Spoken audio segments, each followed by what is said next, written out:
Dear students, I think all of you are well. I am also fine. Today, I am going to take the English second paper class. This class is for 9 and 10. Especially today, I will take the class for class 10. I am Mamunur Rashid Talukdar, senior teacher, English, Abdul Soban Model High School. So I invite you all to my online classes. Okay. Let's have a look on the whiteboard and I will start my class. সবাই আমরা বোর্ডের দিকে দেখি, white বোর্ডের দিকে, এবং আমি class শুরু করছি। আমি এর আগে তোমাদের পড়িয়েছিলাম, এই টপিকটা ছিল আমাদের রাইট ইউজ অফ ভার্বস। আজকে সেই টপিকেরই পড়াচ্ছি। রাইট ইউজ অফ ভার্বের রুলসের কথা বলেছিলাম যে কোনো কোনো বইতে 40টি, কোনো কোনো বইতে 42টি, 45টি পর্যন্ত রুলস আছে। আমি তোমাদেরকে সেখান থেকে বেছে বেছে 24 থেকে 25টি রুলস আমি পড়িয়ে দিব, যে রুলসগুলো জানলে তোমার 90% কভার হয়ে যাবে। পরীক্ষায় যে প্রশ্নগুলো থাকে তার 90% কভার হয়ে যাবে। শুধু মনে রেখো যে রাইট ইউজ অফ ভার্বের মধ্যে অনেক বইতে কন্ডিশনালসের রুলস দেওয়া থাকে। কন্ডিশনালসের রুলস আমি এখানে পড়াবো না, কারণ কন্ডিশনালস আলাদা একটা চ্যাপ্টার, ছোট চ্যাপ্টার, সেখানেই সেটা আলোচনা হবে। ওকে, আজকে একটি রুলস আমি তোমাদের সামনে লিখবো। বাক্যে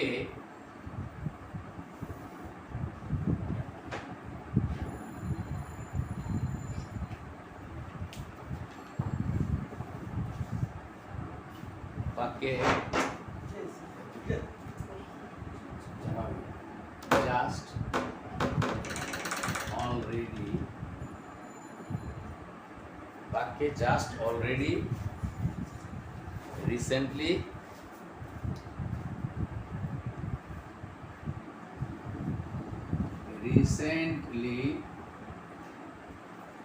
come on, yet, yet ইত্যাদি ওয়ার্ড থাকলে শূন্য স্থানে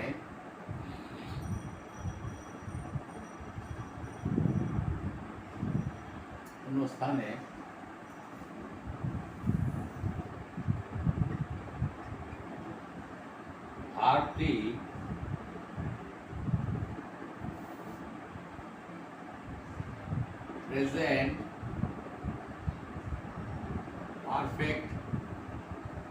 প্রেজেন্ট পারফেক্ট টেন্সে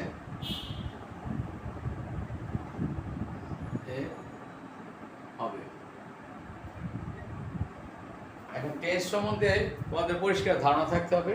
আগে বলেছি প্রেজেন্ট পারফেক্ট টেন্স মানে সাবজেক্টের পরে হ্যাভ অথবা হ্যাজ যে কোনো একটি অক্সিলারি ভার্ব পড়বে এবং মূল ভার্বে পাস্ট পার্টিসিপল হবে। মূল ভার্বটাকে অনেকে V1 বলে, মূল ভার্বের পাস্ট পার্টিসিপল হবে। অর্থাৎ পাস্ট পার্টিসিপল মানে যেটা হয় সেটাকে আবার অনেকে এটাকে V3ও লেখে। কেমন? যাই হোক, আমরা উদাহরণের সাথে বোঝার চেষ্টা করি। তার বাক্যে আমরা লিখলাম কি, আমরা লিখলাম বাক্যে বা সেন্টেন্সে জাস্ট, অলরেডি, রিসেন্টলি, ইয়েট ইত্যাদি এই শব্দগুলো যদি থাকে তাহলে শূন্যস্থানের ভার্ব কি হবে? Present perfect tense. Present perfect tense মানে হচ্ছে সাবজেক্টের পরে কি হবে? অনেকে লেখে সাবজেক্ট প্লাস। হ্যাঁ, এই কথাটা আমি বলতে চাই না। সাবজেক্টের পরে থাকবে, বলবে কি হ্যাভ অথবা হ্যাজ, আর মূল ভার্ব যেটি বলবে সেটি কি মূল ভার্ব পাস্ট পার্টিসিপল হবে, পাস্ট পার্টিসিপল।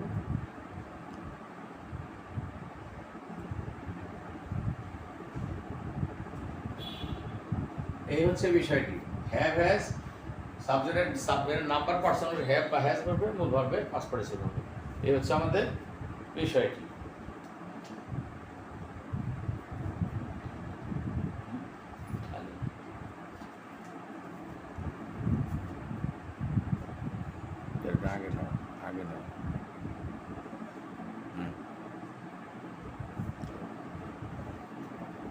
এখন উদাহরণ দিয়ে যাই। উদাহরণ দিলে তোমরা হয়তো আর ক্লিয়ার হবে। যেমন ধরো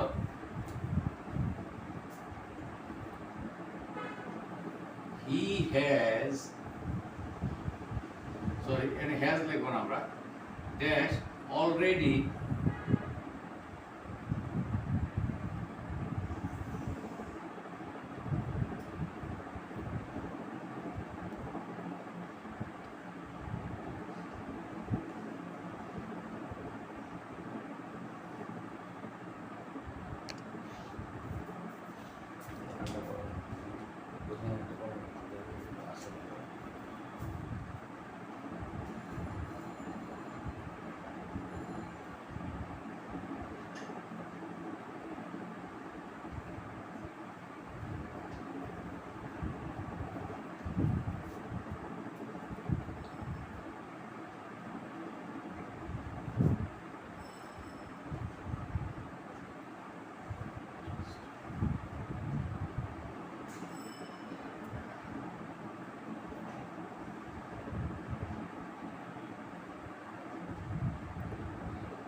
দুটো সেন্টেন্স আমরা লিখলাম এখানে, he already dashed the work।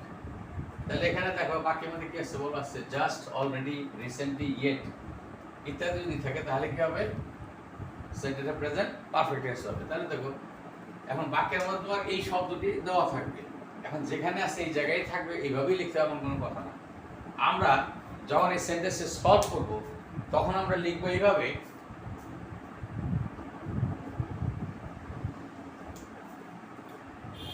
Present perfect tense have has, he থাকলে হ্যাজ হবে। তাহলে তখন আমরা লিখবো এখানে, উত্তরের বেলা লিখবো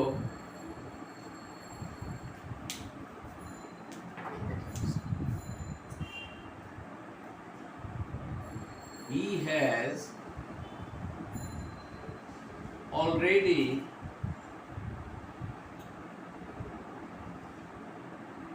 has already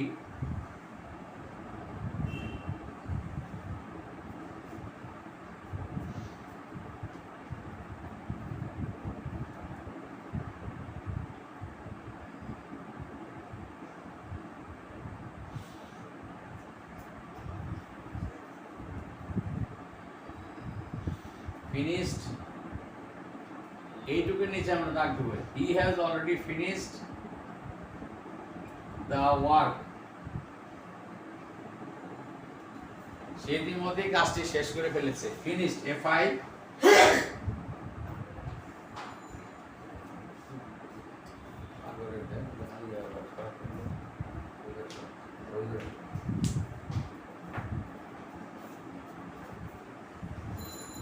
তাহলে দেখো ফিনিশড, হ্যাঁ, FINISHID, ফিনিশড। তাহলে অলরেডিটাকে মাঝখানে নেই, অর্থাৎ অলরেডি এই অ্যাডভার্বটা অক্সিলারি ভার্ব হ্যাজ এবং মূল ভার্ব ফিনিশড, এটা দুটোর মাঝখানে বলবে, হি has already finished the work. কেমন প্রথম সেন্টেন্সটি। দ্বিতীয় সেন্টেন্সটি we dash just dash or meal, আমরা বলতে পারি যে এই আমরা এই মাত্র বা সবেমাত্র আমাদের খাবার খেয়েছি, তাহলে উই এর বেলায় কি করবে? হ্যাজ বলবে না, হ্যাভ বলবে। উই হ্যাভ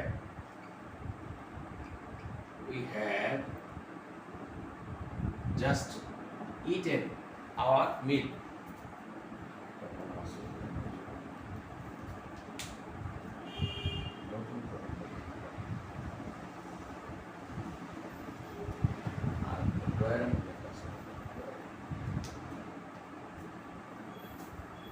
তাহলে আমরা এখানে লিখতে পারি হ্যাভ, ঠিক আছে, have just eaten, EATEN, eaten our, eaten hour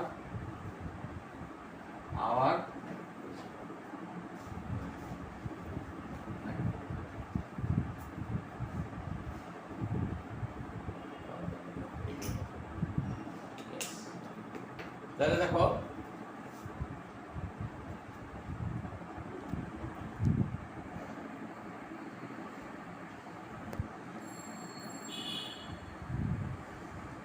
he has already REATY, he has just already, he has already finished,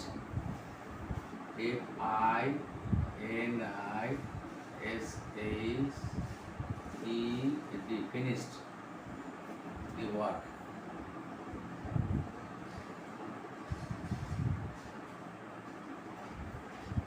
তাহলে আমাদের নিয়মে বলা হয়েছে যে জাস্ট, অলরেডি, রিসেন্টলি, ইয়েট এই শব্দগুলোর কোনোটি যদি বাক্যে থাকে তাহলে শূন্যস্থানের ভার্বটি হবে প্রেজেন্ট পারফেক্ট টেন্সে। যেখানে আমাদের দেখো প্রেজেন্ট পারফেক্ট টেন্সে he has already finished the work, work,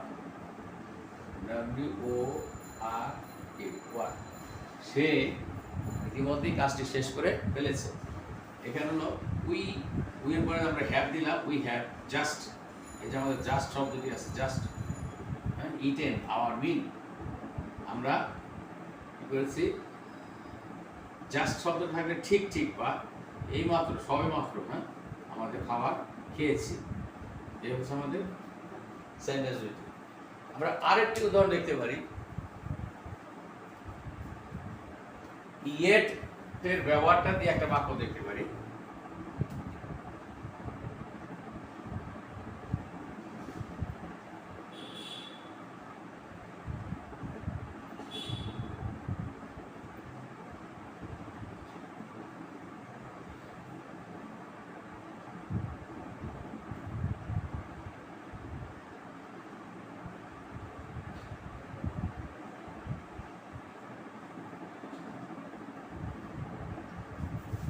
দেখো yet they dash not yet dash the party, ধরো বাংলা অর্থ এরকম হতে পারে যে তারা এখনো পার্টিতে এসে পৌঁছায়নি, তাহলে দের পরে আমরা দিব হ্যাভ, এখানে দিব কি হ্যাভ, নট আমাদের আছে, নট আসলে দেওয়া থাকতে পারে, নাও থাকতে পারে, যদি না থাকে তাহলে দিয়ে নিতে হবে, কারণ ইয়েটে নেগেটিভ কথা বলছে, এখনো, তাহলে দে হ্যাভ নট ইয়েট, কেমন কাম মানে আসা, কাম কেম, কাম মানে আসা, কাম কেম past participle আবার come. They have not yet come to the party, এখানে একটা দি লাগবে, টু লাগবে, প্রিপজিশন লাগবে, এখানে একটা টু দ্য পার্টি। এই হচ্ছে আমাদের সেন্টেন্সটি, এর রুলসটি, কেমন? তাহলে কি বললাম? বাক্যে just, already, recently, yet etcetera ইত্যাদি ওয়ার্ড থাকলে শূন্যস্থানের ভার্বটি প্রেজেন্ট পারফেক্ট টেন্সে হবে। এই হচ্ছে আমাদের নিয়ম। আমরা উদাহরণ এখানে দিলাম, দেওয়ার চেষ্টা করলাম। অলরেডি দেওয়া থাকতে পারে বাক্যে, অথবা জাস্ট থাকতে পারে, অথবা ইয়েট থাকতে পারে, তা তোমাদেরকে এইভাবে সাজিয়ে নিতে হবে, কেমন সেন্টেন্সগুলো। এটা হচ্ছে রুলস নাম্বার 4। আমরা আরেকটি রুলসে যাই। এ ধরনের সেন্টেন্স কিন্তু পরীক্ষায় থাকে, কেমন? এই ধরনের সেন্টেন্স পরীক্ষায় থাকে, আমাদেরকে বুঝতে হবে। আমরা উদাহরণ দিচ্ছি হলো বিচ্ছিন্নভাবে একটি একটি করে সেন্টেন্স দিয়ে, কিন্তু আমাদের পরীক্ষার সময় থাকবে একটা কনটেক্সট, অর্থাৎ একটা প্যাসেজ আকারে একটা বিষয়ের উপরে থাকবে। তো রুলস 4 গেল। রুলস 5 বলেছে যে রুল 5 এ বলা হয়েছে যে বাক্যে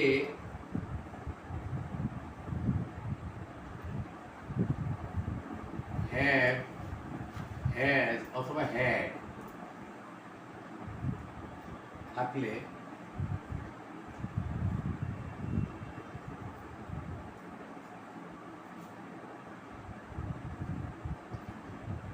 শূন্য স্থানে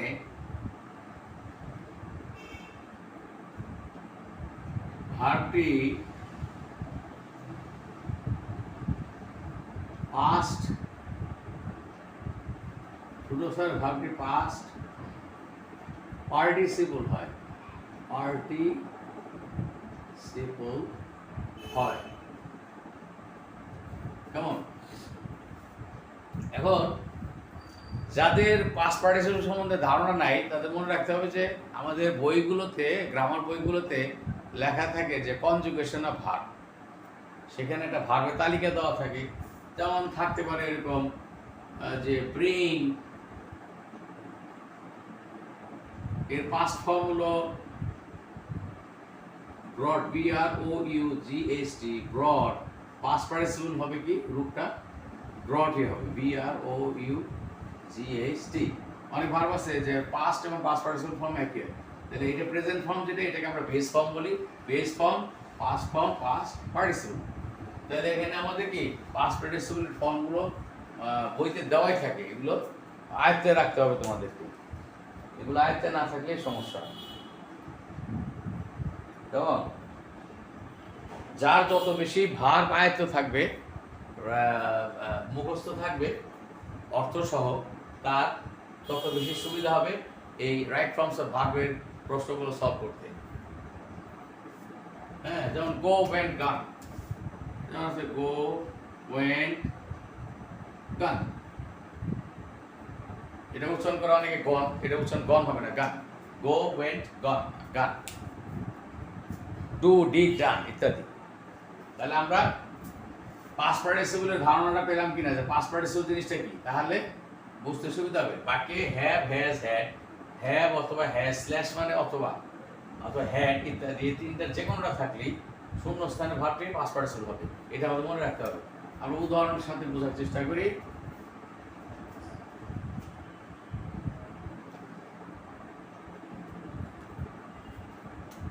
যেমন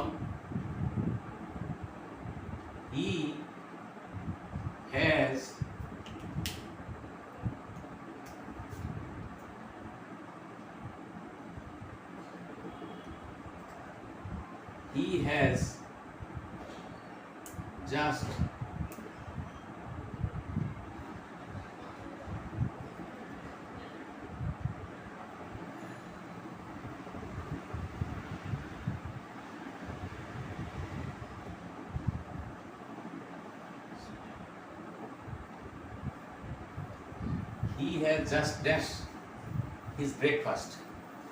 এখানে মনে রাখতে হবে খাওয়া ইংরেজি যদিও ইট, ব্রেকফাস্টে বেলা আমরা ইট ব্যবহার করি না, টেক ব্যবহার করি।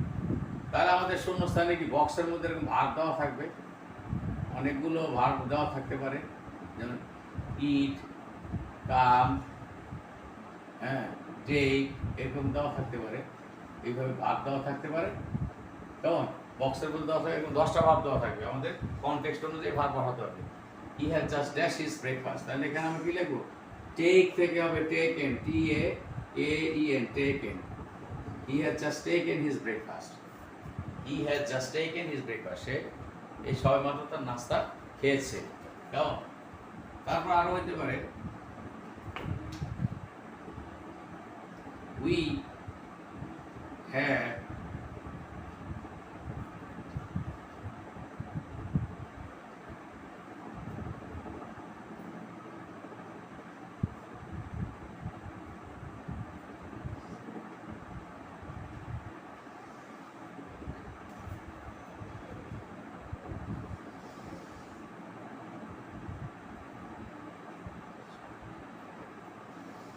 এরকম থাকলো we have dash the assembly just now. এই অ্যাসেম্বলি শব্দের অর্থ হলো সমাবেশ। স্কুলের যে সমাবেশকে বোঝানো হয়। তাহলে দেখো, উই হ্যাভ অ্যাটেন্ডেড, ATTEND সাথে ইডি যোগ করলাম, কেমন? We have attended the assembly just now, আমরা এই মাত্র সমাবেশে অংশ নিয়েছি। তাহলে আমাদের বাক্যের মধ্যে যদি হ্যাভ অথবা হ্যাজ অথবা হ্যাড তিনটার যে কোনোটা থাকে, তখন আমাদের বুঝতে হবে যে মূল ভাবে পাস্ট পার্টিসিপল হবে।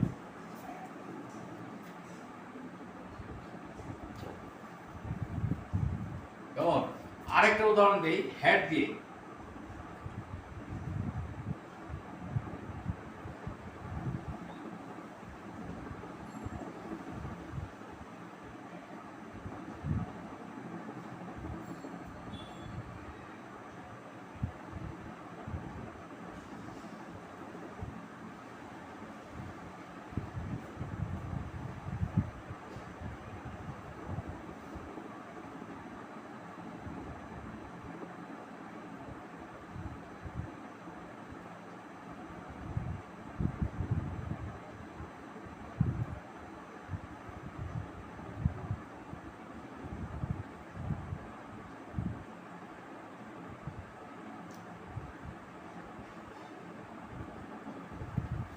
এখানে একটা বাক্য লিখলাম, সেটা হচ্ছে যে Akbar had dash Indian subcontinent more than 50 years.